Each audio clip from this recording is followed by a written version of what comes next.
Hey guys, how we doing? It's January 2024, which means there's no better time to look at my most anticipated movies of 2024. So, let's get right into it.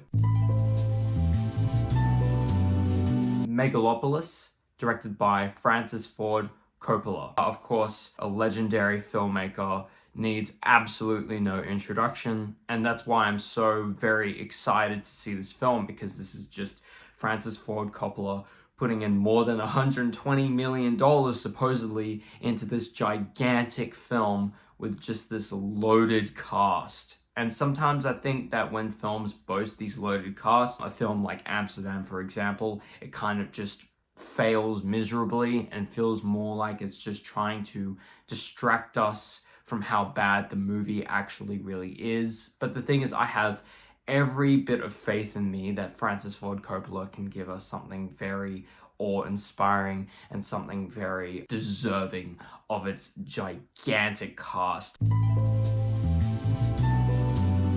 Spaceman, starring Adam Sandler. When this film was first announced, I was so excited already. I mean, who doesn't want to watch a movie about Adam Sandler in space? Come on, it's just cool. Besides, I think movies like Punch Drunk Love have sort of really helped me understand that Adam Sandler, even in his worst films, is quite committed to his roles, despite the fact that I don't think he's always the funniest guy. You know, movies like Jack and Jill or Little Nicky. Ugh. Like, it's not funny, but the thing is, he's at least committed to a character and he doesn't let off. He's very convincing as a lot of his characters. The only role that I didn't like Adam Sandler in necessarily was Grown Ups, because as much as I would argue it's more entertaining than the movie like Little Nicky, at the same time, Adam Sandler is just a bumbling idiot. He's just got nothing to do. But there's something really unique and wonderful about Adam Sandler in these more serious roles. It seems that the filmmakers really do take him very seriously, and I think Uncut Gems has helped people realize that Adam Sandler is quite an incredible serious actor. And a character like Barry from Punch Drunk Love, or the dude from Uncut Gems, I'm sorry, I forgot his name. This is just ultimate proof that he has quite a lot of range and is a fantastic character actor, as if his other movies weren't good enough as proof. So yeah, very excited for this film, and I'll 100% be catching it on the biggest screen I can possibly see it on. Alex Garland's Civil War. This is the fourth feature film from Alex Garland, who previously directed Ex Machina, Men, and Annihilation. I haven't actually seen Annihilation. I do very much intend on checking it out. Men and Ex Machina are two very conceptually interesting films. Ex Machina being one of my absolute favorite A24 films, and just being an incredible and impressive directorial debut. Even Men, despite the fact that in a lot of ways it does fall short of its concept, it definitely does have a lot of longevity. It is a film that I remembered and I was thinking about for quite a while, and it is quite a fascinating film conceptually, and how it executes those concepts through a very atmospheric story. I can't wait to see this film. I genuinely had no idea that Alex Garland would be making such a massive film on a political and just filmmaking scale. When you look at this trailer, it doesn't look like an A24 film. It is quite large, and it just feels like a very massive movie. Probably going to be one of the biggest scope movies in A24's catalog. I'm very, very excited for this one, to be honest, and I'm curious to see how well it lands with its concept. Love Lies Bleeding. Rose Glass seems like quite an interesting filmmaker, and from the trailer alone, this does look like a film that is quite passionately written. I was just so hyped watching the trailer. There was just this incredibly infectious and passionate energy that this trailer had. Hopefully the movie executes this and really lives up to the hype that the trailer has created. It is just such a fascinating and fun and exciting looking movie. The cinematography looks dope, and I'm just overall just very excited for this movie because it just seems like something very new and very interesting, while also being a quite unique throwback to 80s style films. Untitled Jordan Peele project. Jordan Peele is pretty much just releasing a film every 2 years, and he's been doing this very consistently while giving us very consistently great and conceptual films that on a surface level are quite fun and entertaining and very unique conceptually. But the thing is, when you look at what they're trying to say thematically, the subtext is so incredibly important and should not be missed or overlooked. And I think Nope may just be thematically my favorite film of his. With each film, he does something new and something incredibly impressive, and I just can't help but personally adore what he's put out so far. This movie, I think, has me and many other people wondering, what's it going to be about? Because that's the best thing about Jordan Peele and his upcoming releases, is that we don't know what he's going to do next. There was one point where he talked about making a sequel or follow-up to Nope,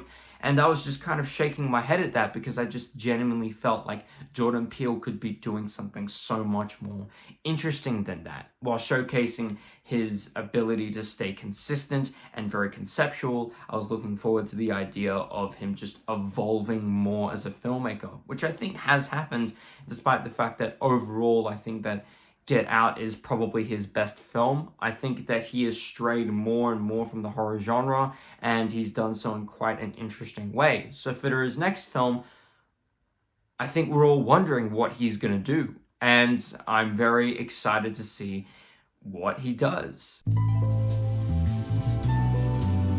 The Actor, which is directed by Duke Johnson. Duke Johnson is quite an important director because he co-directed Anomalisa with Charlie Kaufman. The animation for Anomalisa is just insane. Like, it's just amazing, and is one of my favorite animated films of all time. This film does look quite interesting. It's obviously going to be quite depressing and quite miserable just from reading the blurb. But the thing is that I am just so excited to see what Duke Johnson does here. He's going solo style this time, and I, for one, cannot wait at all.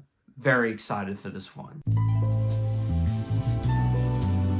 Strangely, the Alien films are quite known for straying away from the original genre, which was done absolutely brilliantly with Aliens, of course. But I'm glad to see that this director is taking the story in a much more simple, much more straightforward direction. Because the thing is, the past two Alien movies, Alien Covenant and Prometheus, were quite philosophical movies, or at least they were trying to be. And in that sense, they didn't 100% succeed, because it just made something like Alien Covenant feel so tonally incoherent. I don't mind Alien Covenant, I'm just saying that it's not the most tonally coherent movie out there. And I think it's interesting we're not being given much of a backstory of the Alien movies now, which is great, because the thing is that I love how the original Alien films exist in ambiguity. There's things that are just unanswered that were just answered in Prometheus, and done so in a good way, but I think that the existence of those movies kind of disrupts the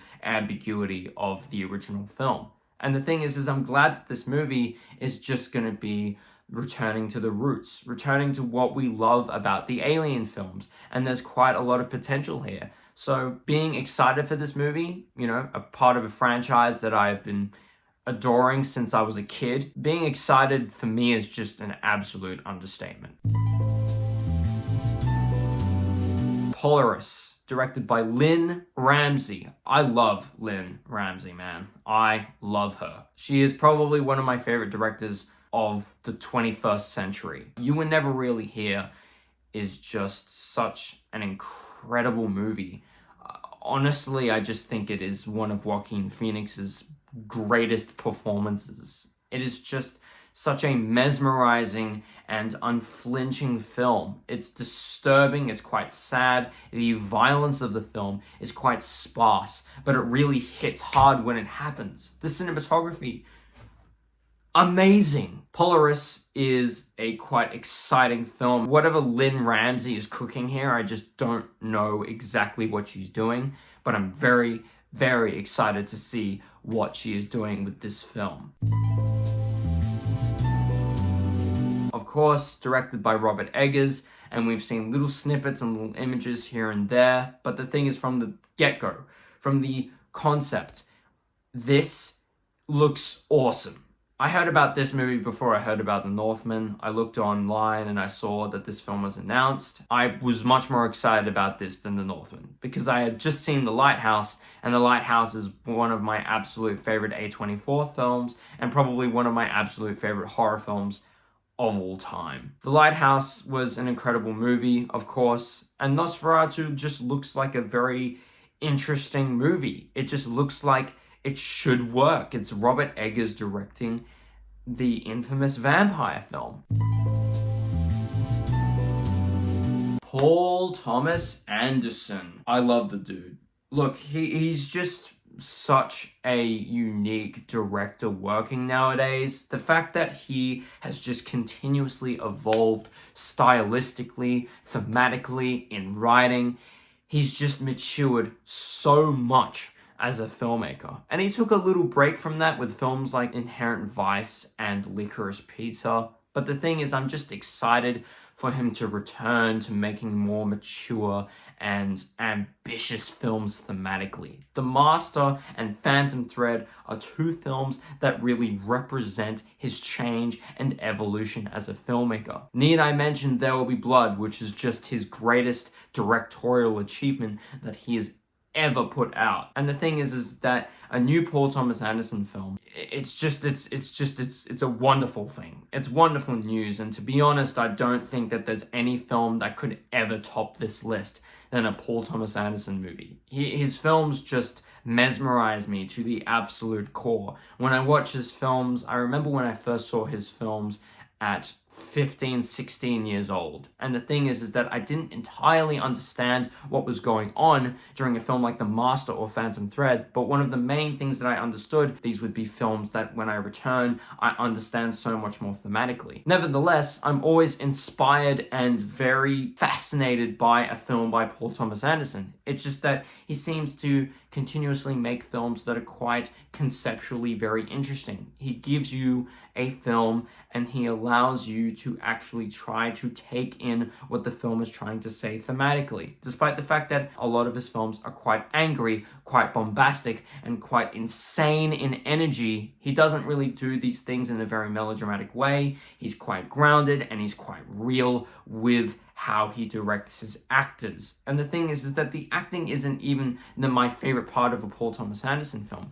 It's just the stories that he tells. A lot of these feel like they should be adaptations from books, and some of them are, but the ones that aren't, you're just kind of wondering how Paul Thomas Anderson can write such incredible scripts that are fully realized and don't feel like they have any thematic or storytelling confusion. All of his characters are broken, fragmented, and confused people with morally grey areas. And the thing is, that's just such an interesting thing that with his next film, I'm absolutely excited for it. It stars Leonardo DiCaprio and Joaquin Phoenix.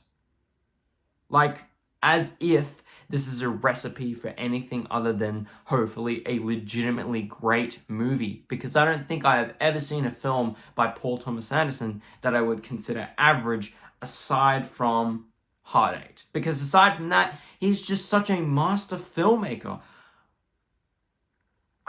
There's no other movie that I could ever anticipate more than what he's going to put out this year. I'm absolutely excited for this movie, and I just hope that it lives up to the films that we have gotten out for the past 20 years from PTA. Overall, those are my most anticipated movies of the year. Please Let me know down in the comments your most anticipated films of 2024. I would absolutely love to know. I would absolutely love to talk to you guys in the comments about the films that you're most excited for this year. And before we head out, for the next couple of weeks, I'm going to be away. I'm going to be on a bit of a hiatus, but don't worry, I'll still be posting shorts and I'll be posting plenty of movie recommendations for you guys to watch. Afterwards, we're coming back and we're going to be bigger and better than ever. I have multiple different series that I want to introduce to you guys. So one is 3 Recs, in which I give you guys 3 recommendations, 3 films that you may or may not have heard of. Another series I'm doing is a series with my brother Seth. We're doing a reaction series. We're reacting to mostly bad films. We've already filmed the first one, which I will release very soon. It is Seth and I reacting to the movie Paper Towns. Keep looking forward to great and awesome stuff. I'll see you guys in the next one.